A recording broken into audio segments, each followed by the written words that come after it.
Sarah, the first time we met, I was picking you up at Frankfurt International Airport in Germany, and I was a bit surprised that you arrived completely without any luggage.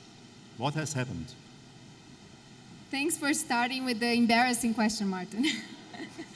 So I arrived at Frankfurt, and I went to the luggage pickup area, and I was waiting for my luggage, and waiting, and my luggage would not come in. And I started to get frustrated with the airline. But then a thought comes to my head. Did I really check in that bag? And I realized that I had not, but that I myself had left that bag back in Rome. So the most embarrassing part, though, was to go to greet you and explain why I didn't have any bag.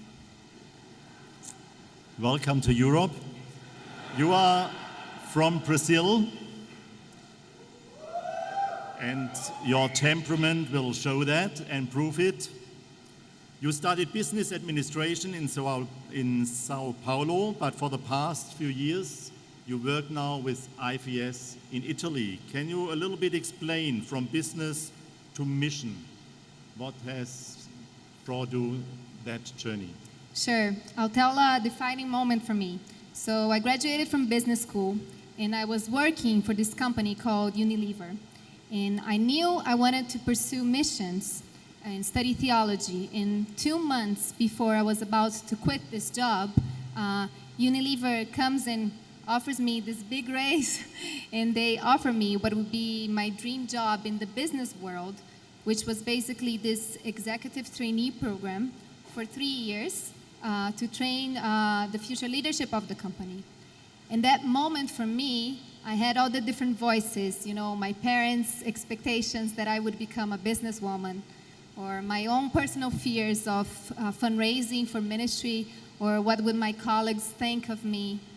And with the different voices, just trying to discern what was the Father's voice. And for me, I felt that the Father was saying, "Daughter, I have called you as a little girl, so leave everything and follow me." So I knew that that was the voice that I had to obey. Yeah. You have experienced IFS in 4 different countries. I need to look at my notes. Brazil, Canada, Norway, Italy. In very short, one thing of each of those countries. Absolutely. So one thing that I love about ABU in Brazil is that it's very much student-led. The student initiative is amazing. So from InterVarsity Canada, I could say many things. Yes, Canada.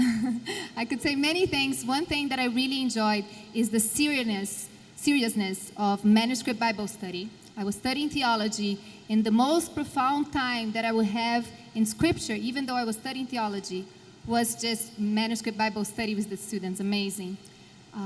In Norway, they have an outstanding work with high school students and very good partnership with other IFS movements. And I think what I like the most about Italy, and I could say that of many other European movements, is this clarity of the primary call for evangelism, which I do not take it for granted.